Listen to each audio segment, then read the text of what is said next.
There is a massive problem for most agencies right now with building trust, show rate, close rate, cost per acquisitions at an all-time high for pretty much fucking everybody. The reason why, if you wasn't already aware of it, is think.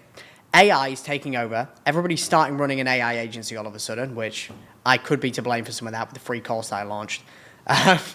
And the problem with that is you've got a bunch of people starting agencies, launching ads, using AI to generate social proof, pitch decks, testimonials. It's creating a huge trust crash in pretty much every single marketplace. I'll give you an example of this. I had a cousin reach out to me a couple of days ago, and he thought that Donald Trump was with a fucking alien. He sent me the video. To be fair, it seemed wildly real, but that's a prime example of like, most people modern day don't know what to believe anymore because there's so much fake shit with AI now, and now there's so many fake companies, nobody knows what the fuck to believe. We are in a huge trust problem economy, and the only way that your agency will survive through that period, which we're having to pivot completely right now, is by building an undeniable moat around your agency with social proof. The agencies that are going to win are the biggest ones, the ones with the most data, the ones that have the most clients, the most social proof, the most partnerships, and that can do things that other agencies can't. Just think about an agency that is actually legit. What can they do that others can't? Number one, they can probably afford to spend more than you on ads, which ultimately means they're going to win because their lifetime value is higher. Number two, they can get their clients to record their ads for them. Number three, they can probably run webinar funnels. Number four, they can probably show their dispute rate. They can probably show how much revenue they've generated their clients. They can show all of these things that normal agencies that probably don't have that data, that social proof, they don't have a moat around them, they can't do it.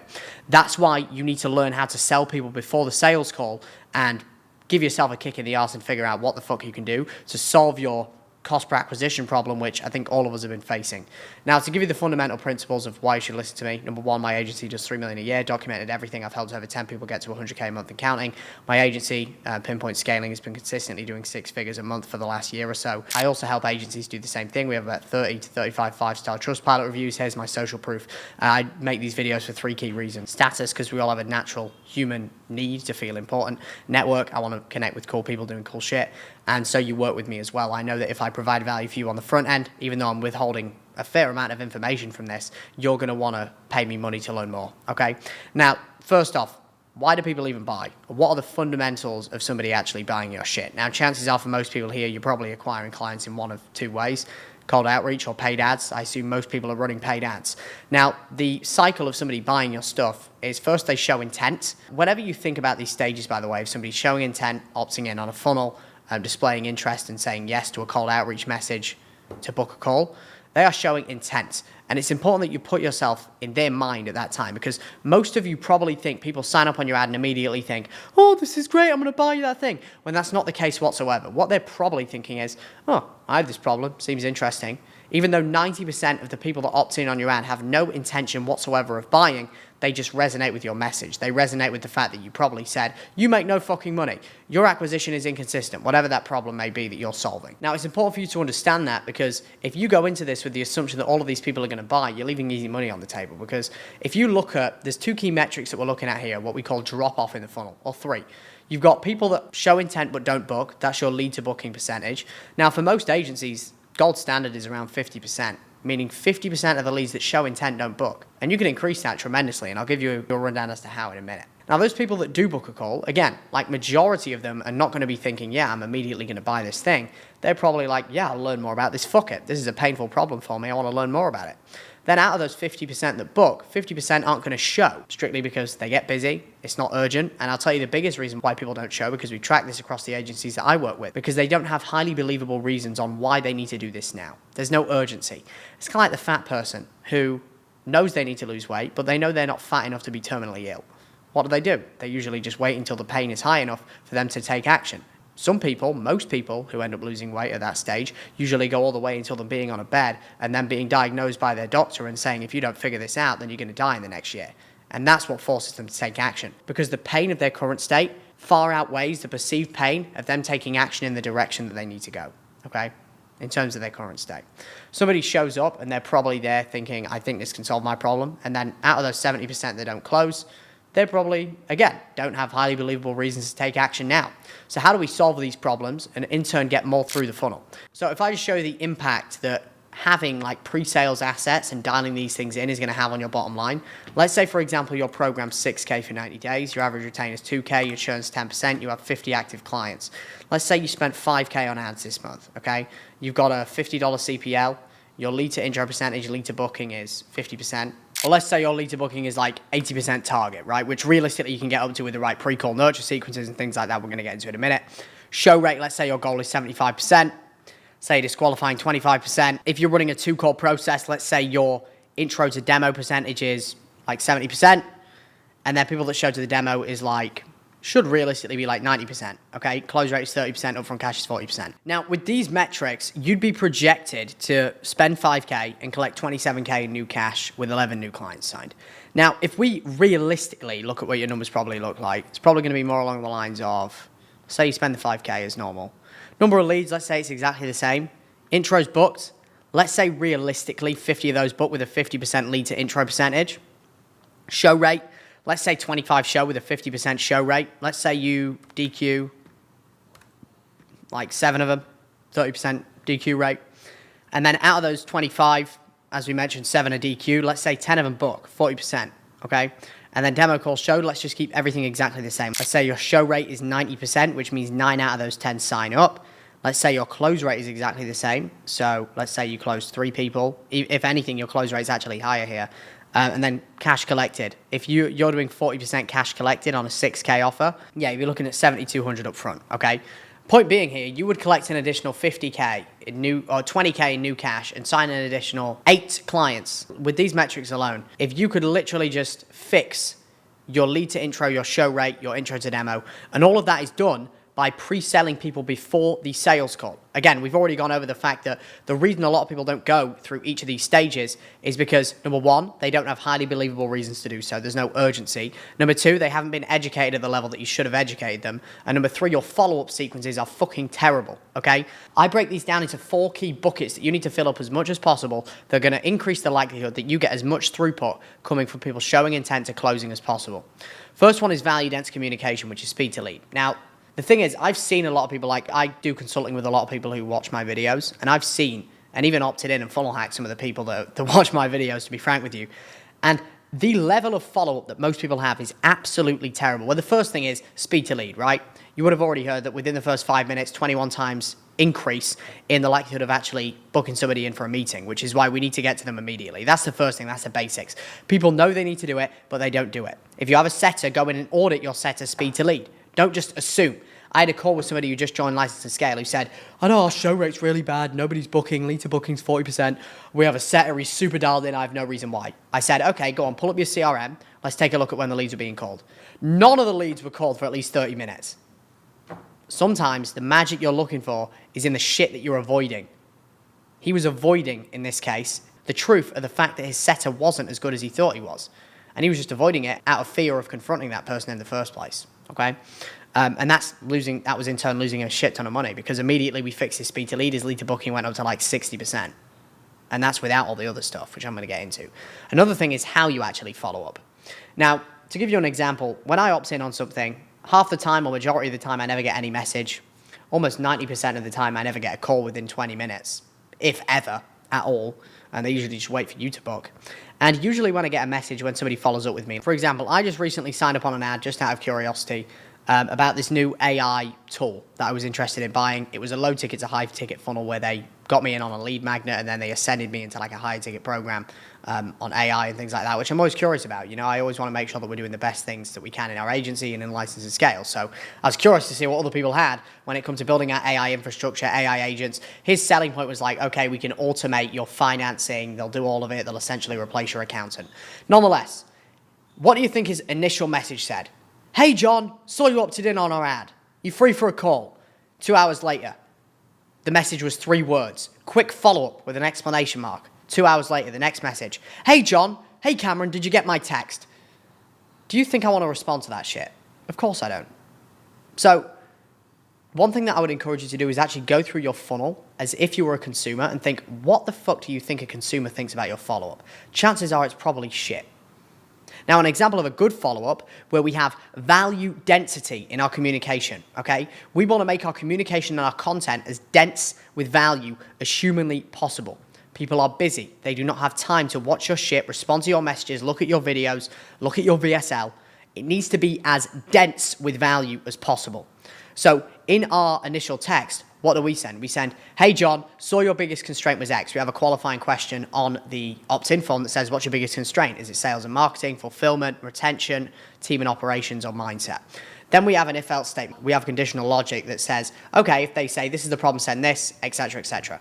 So for example, if somebody comes in and they say acquisition is their problem, we'll go, hey John, saw you opted in on our ad and said acquisition is your constraint and you're looking to get help. I've got 2 resources that I can send you. One breaks down how to manage and scale a sales team to get yourself out of the agency. And the other one is how to profitably run ads to have a predictable and scalable acquisition channel as opposed to cold outreach. Which one would you prefer? Thanks. What do you think the likelihood of somebody who has that problem responding to that is? Extremely fucking high. Because I'm immediately leading with value. My message has value density. I'm providing value on the front end. I'm not asking for anything initially. And as a result, our pickup rate, our lead to booking rate is way fucking higher. Previously, it was like 50%. Now it's like 75. Just because of that small tweak, okay? Now, the second thing and the second reason why people aren't booking or showing or coming on the call educated is because they don't have highly believable reasons to act now. Most people, when they sign up on your ads, are signing up just because they're interested, you resonated with them, they want to learn more about how you can potentially help them grow their business, but they don't have any highly believable reasons to act now. And by the way, the way that I came to this conclusion is because I actually had somebody audit my pre-call video. And do you know what they said to me? They said, you're selfish. Your video is shit. And I was like, oh, wow, that fucking hurt. Why? He said, because all it is about you. And by the way that we create these highly believable reasons and answer most common questions is we do this on our confirmation page. If you haven't seen this before, after somebody books, we have a pre-call video explaining, look, my goal from here on out is to help you do due diligence and educate you on why we're the best fit for what you do. Below this, there's going to be a bunch of breakout videos. Those breakout videos are 1 to 2 minute videos answering the most common questions, objections, and setting expectations around the reasons why people don't close or come on your sales calls uneducated. Quick hack to make this, by the way, get all of your sales calls, the more the better, put them in a Google Doc, download them, put them into a tool like Poppy AI, ChatGPT, or Manus, and just say, hey, from highest to lowest frequency, what are the most common reasons why people don't close? There you go, boom. There's the videos that you need to make, okay? And these videos' goal is to educate people before the call. Now, I digress. Anyway, you get the point. So in the pre-call video, one of the most important things that you need to drive home is, number one, okay, hey, you've booked the call. My goal from here on out is to help you do your due diligence, do your research, and help you make an informed decision on if we are the right fit for you or not to help you generate more clients and get more business, whatever the hell you do. My chances are probably a lot of your agencies. And then we need to explain the highly believable reasons that they need to act on working with us now. Now, the key here is they need to be highly believable, okay? An example of a reason you think might be highly believable, but it's not, which is a very common one in the marketing world, is like, well, if you just rely on referrals forever, then you're still always going to have inconsistent revenue. Well, no shit, but that's not a highly believable reason. If that's the case, it's like, okay, well, I'll just fucking do something else. How does that serve me? Now, an example of an actual highly believable reason, which I literally give you a highly believable reason to watch this at the start of this. Let's say I was targeting agency owners, which I do, okay, like yourself. A highly believable reason that you would want to buy my program and act now would be, there has been an influx of new AI agencies, as I mentioned at the start of the video, that are running ads, using AI to make their ads, AI to generate social proof. We're in a mass trust crash and nobody trusts anything, which in turn means in order for your agency to survive that surge of new competition, your agency needs to develop into a moat. It needs to have a leverage over all of these other agencies that are coming into the marketplace. How do you create that leverage? By building mass social proof, because people are only going to want to go to the agencies with mass social proof because they're not going to be able to trust anybody else. That is the only way to stop AI and new competition from taking away from your earning potential. That is a highly believable reason why you need to act now to buy my thing. For you, you need to determine what that is. And by the way that I figured that out is I just asked ChatGPT by putting a shit ton of sales calls in there, okay? Then we answer the most common questions. Now, this and setting expectations before the call really ties into increasing show rate and increasing close rate. You see, the thing that kills most sales is people coming on a sales call for education. Somebody shouldn't be getting on a sales call and going, how do you do it? What do you do? Who are you? Like, what makes you guys different? They shouldn't be coming on a call with those things. Also, they shouldn't be coming on the calls with limiting beliefs around Facebook ads don't work if you guys run Facebook ads. So how do you solve those problems? Two things. First thing is, on the confirmation page, you have these mini breakout videos. These videos go over the most common questions, objections, and expectations, as I mentioned. And we can use these in two different ways. Number one, they're on the thank you page and we direct people to it in the pre-call video. Number two, we give our setters and closers a document of sales assets with general FAQ and objection handles. If they take an intro call with somebody who has a limiting belief around something that would stop them from buying our thing, for example, if we're a marketing agency that runs Facebook ads and this client has had a bad experience with Facebook ads in the past, what do you think we're going to send them before the demo call? A video going over why Facebook ads didn't work for you in the past and why this time is different, what makes us different. And I would have a video going over all of the things that make us different and the reasons that ads didn't work, okay? Now, another way that we can answer these questions, break beliefs and set expectations and give highly believable reasons to act now is through retargeting them with content. Okay, you see, a prime example of this that we do with Pinpoint is we know a very common limiting belief a lot of med spas have is Facebook ads don't work, they just bring me low quality clients. Now, while that can be true, we know that Facebook ads work, otherwise millions and if not billions of dollars wouldn't be poured into the industry every single year, specifically on acquiring clients through Meta, and all of the biggest med spas all run ads on Meta to acquire clients. So we know that's not true. We know that in order for that, we know that that's usually a limiting belief because of their lack of knowledge. It means they don't know and understand why their ads didn't work. Because you see, when you reframe it that way, it turns into a skill deficit instead of something you can't control. Because we know that running ads, all it boils down to is getting leads, booking, shows, and closes. And we need to then educate our clients on that. So what do? I made an Instagram reel going over like, you see, most med spas don't understand that Facebook ads do work. They just don't work if done in the wrong way. And if done in the wrong way, in turn, you're going to get the wrong clients. You see, what most med spas don't understand is there's 4 things that go into Facebook ads being successful: leads, bookings, shows, and closes. You see, Facebook is incredible at generating leads. We know that. And most med spas already know that you can get cheap leads at anywhere from $10 and below. But the problem isn't in itself generating the interest, it's filtering through that interest and getting the financially and medically pre-vetted leads that you actually want. And the best way to do that is insert how we do that, okay? So what we do is after somebody books a call, we retarget those people with content that answers questions, sets expectations, breaks beliefs, and overcomes objections, okay? So they don't even know it, but we're actually rewiring the way that their belief system works before the call. So they come on the call pre-framed to be sold. We call this sales pre-framing, pre-education, creating urgency, and obviously having value-dense communication, okay?